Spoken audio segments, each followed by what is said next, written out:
Alors, comment transformer son état interne pour passer d'un état négatif à un état positif? C'est le rôle de cette vidéo, avec comme bienfait une prise de conscience sur soi, une stimulation accrue sur le plan cognitif, une augmentation de la qualité des prises de décision, une capacité de changer qui permet d'augmenter son estime de soi, un nouvel état interne qui est énergisant et de nouvelles attentes sur soi pour un nouveau paradigme et voir une vision d'ensemble pour atteindre de nouveaux projets, de nouveaux sommets et tout simplement une vie plus intense, plus enrichie. Donc c'est parti, let's go. Là, l'objectif, c'est d'amener sur un programme de stratégie mentale avec sous forme de jeu qui est issu du livre Pouvoir illimité d'Anthony Robbins que j'ai appliqué.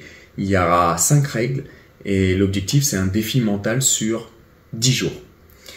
C'est un outil extrêmement puissant que tu peux essayer aussi. Les 5 règles sont les suivantes. La première, c'est de s'interdire d'avoir des pensées négatives, d'avoir des mots, un discours négatif, de se plaindre et ou des ressentiments négatifs. Donc là, rien que ça, c'est extrêmement dur. Rien que ça va prendre du temps, mais tu peux essayer.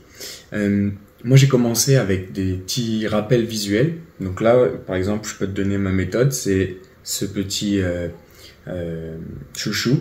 Si je prends conscience d'avoir des pensées négatives, hop, petit rappel visuel, et j'essaye directement de passer à la phase 2. Si il y a des pensées négatives, alors je me pose directement et immédiatement des questions pour résoudre ce problème.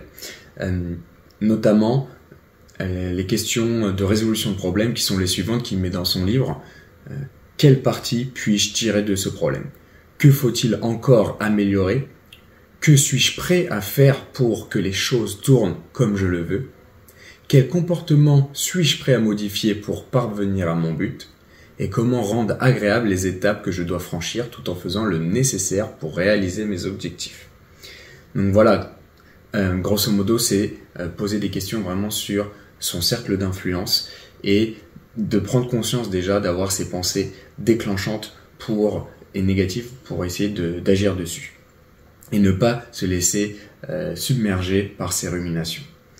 Troisième étape, c'est encore une fois le pouvoir des questions. S'interroger, c'est progresser, j'en ai parlé dans une précédente vidéo.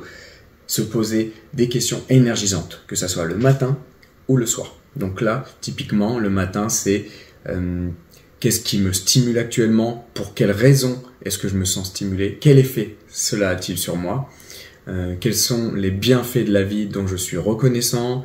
Et qu'est-ce que je me suis engagé à accomplir dans le présent, ma mission, ma raison d'être. Et pour le soir, après une journée, c'est qu'est-ce que j'ai donné aujourd'hui, en quoi je me suis montré généreux, qu'est-ce que j'ai appris aujourd'hui et en quoi cette journée a-t-elle contribué à améliorer ma qualité de vie. Donc ça, c'est des questions type qu'il met dans le livre que tu peux reformuler et en mettre une ou deux pour que ça soit plus synthétique pour toi. Mais voilà, c'est par rapport au côté énergisant sur ta vie. Quatrième étape, désormais, quatrième règle du jeu, c'est de se concentrer et rester uniquement focus sur les solutions et non pas les problématiques. Face à une problématique, au lieu de se morfondre dessus, eh bien se poser les questions directement sur les solutions. C'est-à-dire se recentrer sur son cercle d'influence. Il y a une problématique, qui est le fautif? Non, c'est comment moi, à travers mes ressources personnelles, je peux améliorer cette situation. Et là, en se posant ces questions dans notre cercle d'influence, j'agis directement sur la prise de décision pour établir des solutions et résoudre ce problème. Donc, je répète, focus sur les solutions et on délaisse les problématiques. Et enfin, la cinquième étape, c'est aussi, parce que là ça semble peut-être très rigide, c'est l'acceptation. De dire que les journées ne seront pas tout le temps parfaites, qu'il y aura des ratés, et ça c'est tout à fait normal. C'est humain. L'humain est inachevé. Il faut s'accepter comme on est, s'aimer en étant imparfait. Et c'est déjà beaucoup.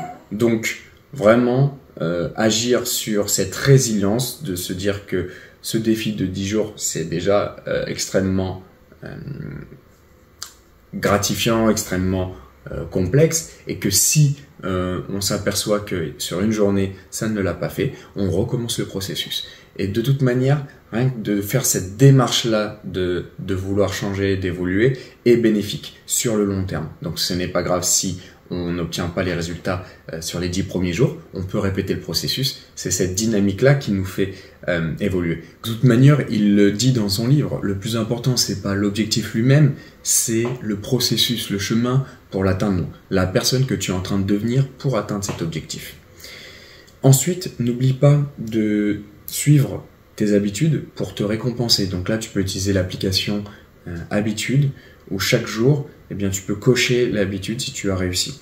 Ça permet d'avoir cette gratification immédiate pour tes efforts sur le long terme et te remercier chaque jour personnellement d'avoir atteint tes objectifs et activer cette dopamine qui est nécessaire pour l'activation, pour la motivation et l'engagement. Il faut savoir que moi, j'adopte cette triptyque apprendre, appliquer, transmettre. Donc tout ce que j'apprends, je l'applique. J'ai ressenti vraiment ces bénéfices en termes d'énergie sur ma personne.